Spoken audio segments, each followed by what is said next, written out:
In this short presentation, we will introduce the machine tool simulation that's available inside NXCAM. This is often referred to as the Integrated Simulation and Verification, or ISV option. Machine tool simulation allows NC programmers to check their programs before sending them to the shop floor.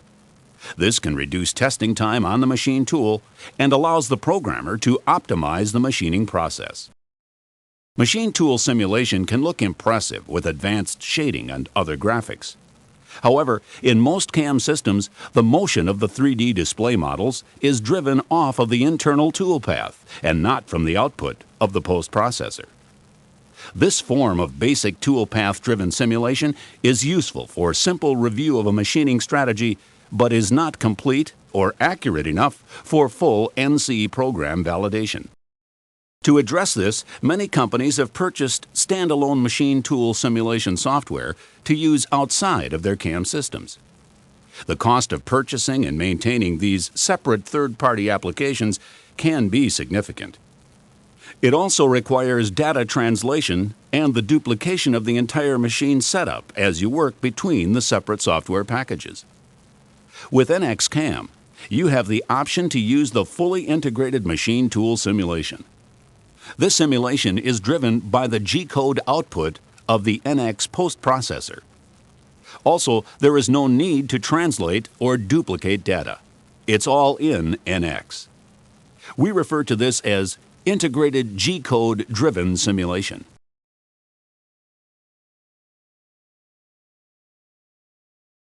Let's take a look at the use of machining simulation in NXCAM. First, the user picks the machine tool on which he plans to run the job and selects that machine model from the library.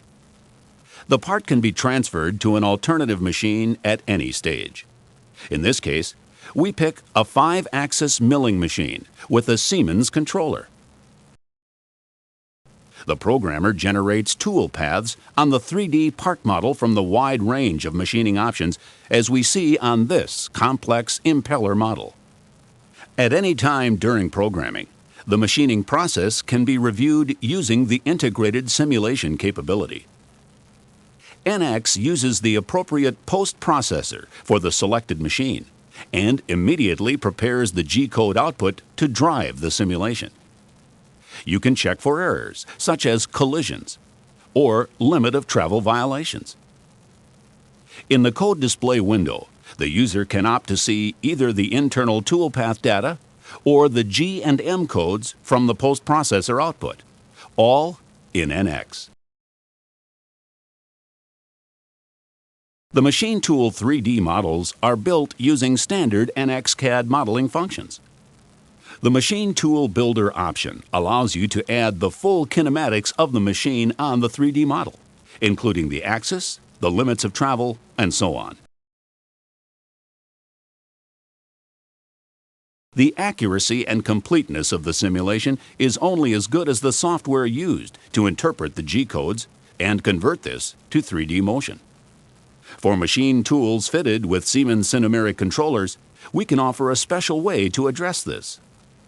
NXCAM can use software from the real Cinemeric controller to drive the machine tool simulation. With this option, the motion of the 3D machine model, including the effects of cycle commands and special codes, is as complete as is normally needed in a machine tool simulation. We call this controller-driven simulation to reflect the use of the real controller software, all in NX. Of course, we are still using the G-code output of the NX post-processor for that machine tool. This option for Siemens-controlled machines is available as an add-on to NXCAM. It is called the VNCK option, referring to the name of the controller core software, the Virtual Numerical Control Kernel. In this short presentation, we introduced the machine tool simulation that's available inside NXCAM. This is often referred to as the Integrated Simulation and Verification, or ISV option. The basic toolpath verification element is typically provided as standard with all packages of NXCAM software. Many NXCAM software packages also include the full machine tool simulation option. It is also available as a low-cost add-on to an existing NXCAM software license.